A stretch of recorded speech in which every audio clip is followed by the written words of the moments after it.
வணக்கம் நண்பா, ஆமா தமிழ் சேனல் உங்களை வரவேற்கிறேன். ஒரு சர்ச்சு கட்டுறதுக்கு சாதாரணமாக எத்தனை வருஷம் ஆகும்? ஒரு 2 வருஷம், ஒரு 5 வருஷம், அதிகபட்சம் ஒரு 10 வருஷம். ஆனால் ஒரு சர்ச்சை கட்டி முடிக்கிறதுக்கு கிட்டத்தட்ட 600 வருஷங்கள் ஆகிருக்கு.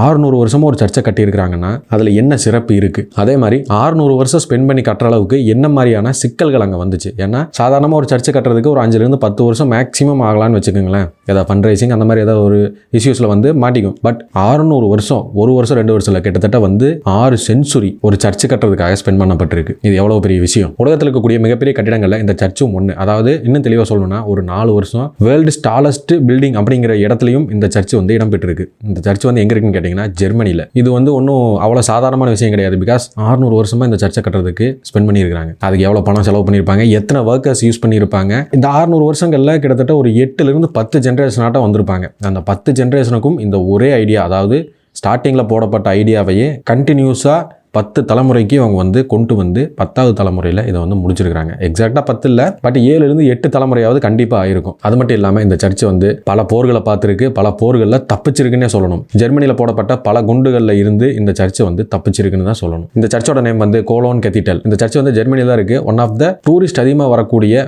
மிக முக்கியமான ஒரு இடமா ஜெர்மனியில் இப்போவும் இந்த இடம் வந்து இருந்துகிட்டே தான் இருக்குது. ஸோ இந்த சர்ச்சை பற்றின விஷயங்களை தான் கம்ப்ளீட்டாக இந்த வீடியோவில் ஃபுல்லாக பார்க்க போகிறோம். இன்ஃபேக்ட் இந்த சர்ச்சுக்குள்ளே வந்து பொக்கிஷங்கள் நிறைய இருக்குது. 600 வருஷங்கள் இந்த சர்ச்சை கட்டுறதுக்கு எதுக்காக எடுத்துக்கிட்டாங்க, என்ன மாதிரியான சிக்கல்களை வந்து இந்த சர்ச்சு வந்து சந்திச்சுது, எத்தனை போர்களை இந்த சர்ச்சு வந்து பார்த்துருக்கு, கடைசியாக கட்டி முடிச்சதுக்கப்புறமா இந்த சர்ச்சு வந்து ஜெர்மனிக்கு எந்த மாதிரியான போர்களை தேடி கொடுத்துருக்கு அப்படிங்கிற எல்லா விஷயத்தையும் இந்த வீடியோ வந்து டீட்டெயிலாக ஃபுல்லாக கம்ப்ளீட்டாக பார்க்க போகிறோம். வீடியோ வந்து ரொம்ப இன்ட்ரெஸ்டிங்காக இருக்கும். அந்த இடத்துல வந்து ஸ்கிப் பண்ணால் பாருங்க. அதுக்கு முன்னாடி நம்ம சேனலுக்கு இப்போ ஃபஸ்ட் டைம் வந்துருக்கீங்கன்னா நம்ம சேனல் சப்ஸ்கிரைப் பண்ணுங்கள். சப்ஸ்கிரைப் பண்ண கையோட ஆளுங்க நோட்டிஃபிகேஷன் கொடுத்து வச்சுங்க. அப்போ நம்ம போடக்கூடிய எவ்ரி வீடியோஸ் நோட்டிஃபிகேஷன் உடனுக்குடன் வந்து சேரும். நீங்களே அந்த வீடியோ மிஸ் பண்ணால் பார்க்க முடியும். ஸோ இப்போ வாங்க வீடியோக்குள்ளே போகலாம்.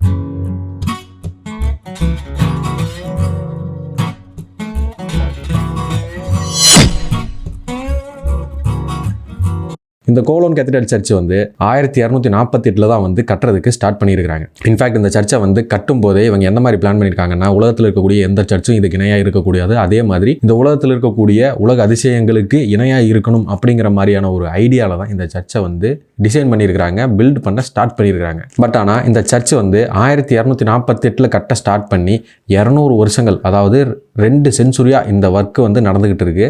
அப்படி நடந்துகிட்டு இருக்கும்போதே ஒரு கட்டத்தில் இந்த சர்ச்சு கட்டுற பணிகளை வந்து எதிர்பாராத விதமாக நிறுத்த வேண்டிய கட்டாயத்துக்கு இவங்க வந்து போறாங்க. அதாவது எக்ஸாக்டா சொல்லணும்னா 1473 இந்த ஒர்க் வந்து நிறுத்தப்படுது. அதாவது 200 வருஷமா இந்த வேலைகள் வந்து நடந்துட்டு இருக்கு, அப்பயும் வந்து கம்ப்ளீட் ஆகல. அப்படி இருக்கும்போது ஒரு கட்டத்தில் எதிர்பாராத விதமா இந்த ஒர்க் வந்து ஸ்டாப் பண்ணப்படுது. இந்த ஒர்க் வந்து பாதியிலே நிற்கிறதுக்கு என்ன காரணம் அப்படின்னு கேட்டீங்கன்னா, அதுக்கு அவங்க வந்து பலவிதமான காரணங்கள் சொல்றாங்க. எந்த மாதிரி காரணங்கள்னா, பணத்தட்டுப்பாடு, அரசியல் குழப்பங்கள் பிளஸ் போர், அந்த மாதிரியான விஷயங்கள் நடந்துகிட்டு இருந்ததுனால இவங்களால வந்து இந்த ஒர்க்கை கம்ப்ளீட் பண்ண முடியல, கண்டினியூ பண்ணவும் முடியல. சொன்னா நம்ப மாட்டீங்க, இந்த சர்ச்சை கட்டுறதுக்கு கிட்டத்தட்ட $1 பில்லியன் இவங்க வந்து ஸ்பெண்ட் பண்ணியிருக்காங்க. 1 பில்லியன் அப்படிங்கிறது சாதாரண நம்பர் கிடையாது. ஒரு சர்ச்சு கட்டுறதுக்காக 1 பில்லியன் ஸ்பெண்ட் பண்ணியிருக்காங்கன்னா அது எவ்வளோ பெரிய விஷயம். இன்ஃபேக்ட் அந்த $1 பில்லியன் INRல கன்வெர்ட் பண்ணோம்னா கிட்டத்தட்ட ரவுண்ட் ஃபிகரா 10,000 கோடி கிட்ட வருது. ஒரு சர்ச்சு கட்டுறதுக்கு 10,000 கோடி ஸ்பெண்ட் பண்ணியிருக்காங்கன்னா அந்த சர்ச்சில் ஏதாவது ஒரு விஷயம் வந்து அசாதாரணமாக இருக்கத்தானே வேணும். அப்படிங்கிற காரணத்துக்காக தானே இவ்வளோ பணத்தை வந்து அங்கே கொட்டி இருக்கிறாங்க இல்லையா? இது கூட பரவாயில்ல.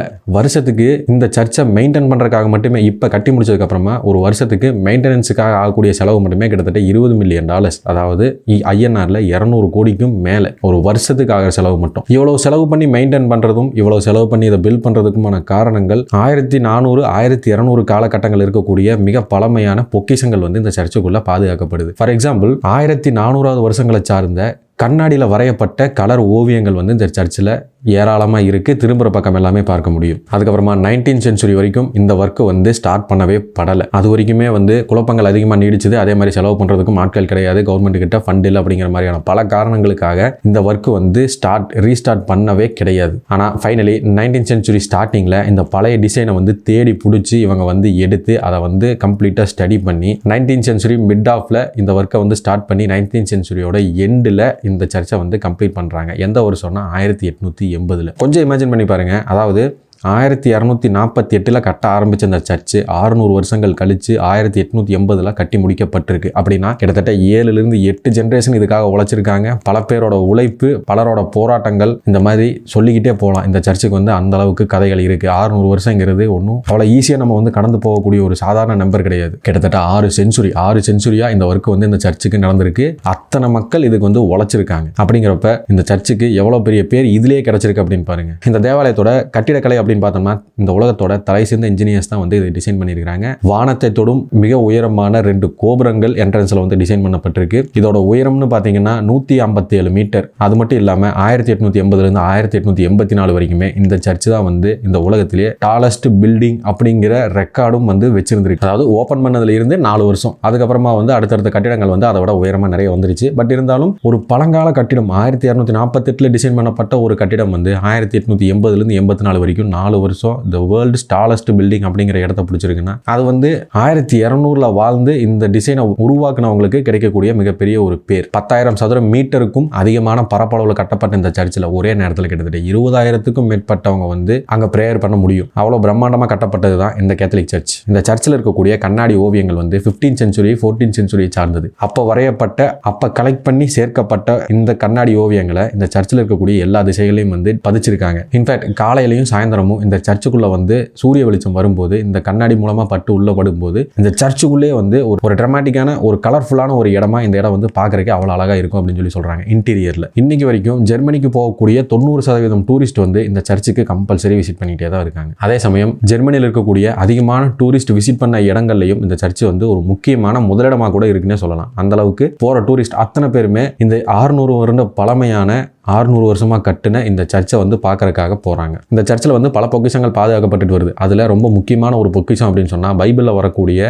3 ஞானிகளோட எச்சங்கள் பொற்குடியில் இருக்கிறதா நம்பப்படுது. அதோட பிஷப் கிரேவின் சிலுவை, அவர் பயன்படுத்தின சிலுவை வந்து 10th century சார்ந்தது. அது வந்து இந்த சர்ச்சுக்குள்ள பாதுகாக்கப்படுது. இதுதான் இப்போ வரைக்குமே கண்டுபிடிக்கப்பட்ட அரிய வகை பெரிய சிலுவைன்னே சொல்லப்படுது. அடுத்து 3 ராஜாக்களின் ஆலயம், செயின்ட் கிறிஸ்டோபர் சிலை. இது வந்து யார் செஞ்சிருக்கா அப்படின்னு பாத்தீங்கன்னா புல்மேன் வான் டேர் புச்சல் அப்படிங்கிறவரால் உருவாக்கப்பட்டது. இது வந்து 1470 உருவாக்கப்பட்ட சிலை. அதோட ஸ்டீஃபன் லோச்சரின் 3 மன்னர்களின் டேபிஸ்ட் பலிபீடம் அப்படிங்கிற ஒரு ஓவியமும் இங்க வந்து பத்திரமா பாதுகாக்கப்படுது. இந்த பொக்கிஷங்கள் எல்லாமே வந்து ரொம்பவுமே அரிய வகையான ரொம்ப பழங்கால பொக்கிஷங்கள். இதை பத்தி சொல்லணும்னா தனியா ஒரு வீடியோவே போடணும். அந்த அளவுக்கு இதுல வந்து நிறைய விஷயங்கள் இருக்கு. வேணும்னா கமெண்ட்ல வந்து சொல்லுங்க, அதுக்கான வீடியோஸையும் நம்ம வந்து மேக் பண்ணுவோம். இதுல ரொம்பவுமே முக்கியமா கவனிக்க வேண்டிய விஷயம் என்னன்னு கேட்டீங்கன்னா, இந்த சர்ச்சு வந்து கட்டிக்கிட்டு இருக்கும்போது பல போர்கள் வந்து ஜெர்மனியில் நடந்துச்சு. அப்படி நடந்த பல போர்களில் வீசப்பட்ட குண்டுகள் வந்து இந்த சர்ச்சை சுற்றி இருக்கக்கூடிய பல இடங்களை வந்து பாதிச்சுது. ஆனாலும் இந்த சர்ச்சை வந்து எந்த விதத்துலையுமே பாதிக்கலை. இது வந்து உண்மையா பொய்யா அப்படின்னு தெரியல. ஏன்னா சர்ச்சை வந்து கட்டிக்கிட்டு இருக்கும்போது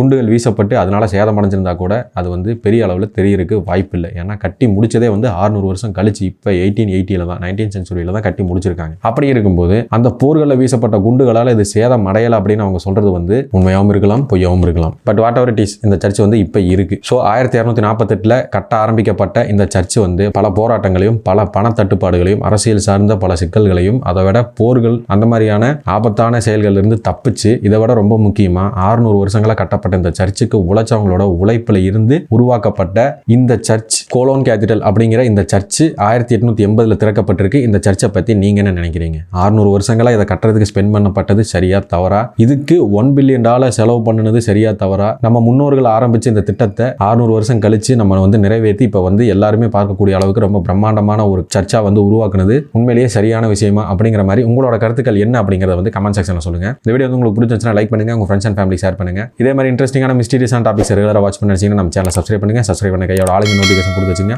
அப்பதான் நம்ம போடக்கூடிய எவ்ரி வீடியோஸ் நோட்டிஃபிகேஷன் உடனுக்குன்னு வந்து சேரும். நீங்களே அந்த வீடியோ மிஸ் பண்ணாம பார்க்க முடியும். ஸோ இதே மாதிரி இன்ட்ரெஸ்டிங்கான மிஸ்டீரியஸான டாபிக்கோட நெக்ஸ்ட் வீடியோ உங்களை சந்திக்கிறேன். தேங்க்யூ.